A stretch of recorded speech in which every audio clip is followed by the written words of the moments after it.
Hello again, and welcome to my talk for today. It's nice that it's a beautiful day, at least here in Fredericton. The sun's out and got some flowers blooming in the backyard.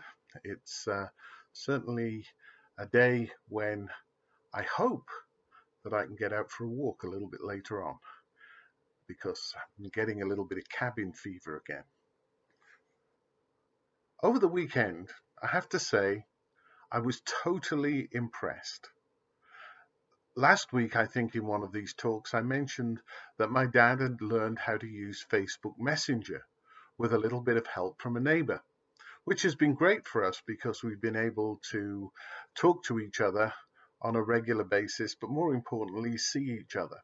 And my dad's been looking at the snow around the house and saying, "Oh, I don't know how you live over there," and such things as that. But this weekend, on his own, other than Debbie having to write the name in huge letters because he's hard of hearing, he has taught himself how to use YouTube. This, of course, means that he's now accessing talks like this. So I'm going to have to be a little more careful with some of the illustrations I use.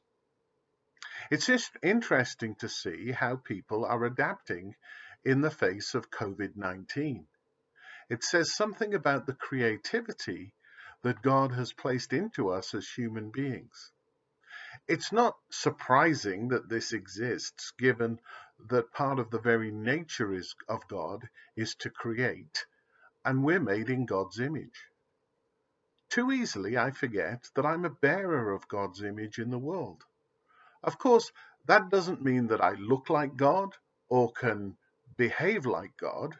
Rather, it means there are aspects of my personality that reflect the character of God in the world. And it's the same with each of us. During the outbreak of COVID-19, we're seeing people displaying the characteristics of God without necessarily knowing the source. Those who are working in essential services are showing kindness to us all. Many of those who are working in hospitals are showing gentleness to people who are afraid. We're all being called upon to exhibit patience and self-control as we deal with the restrictions placed upon us at this time. I could continue listing these aspects of the character of God which are being shown by so many people today. It's important that as we do these things, we don't lose sight of the bigger picture, that these traits are given to us by God. I realize that some would like to say that these characteristics are due to socialization or even DNA, or some would say that they're some sort of social meme. I want to push back on that. If our purpose is to survive in order for our genes to be passed to the next generation, where do these aspects of self-sacrifice come from? I appreciate the complexity of finding an answer to such a question, but maybe there's a greater purpose than survival at the base of human existence. Once again, thank you so much for listening to this talk. I trust that you're finding my talks helpful.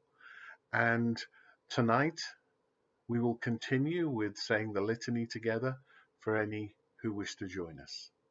So for now, God bless and stay safe.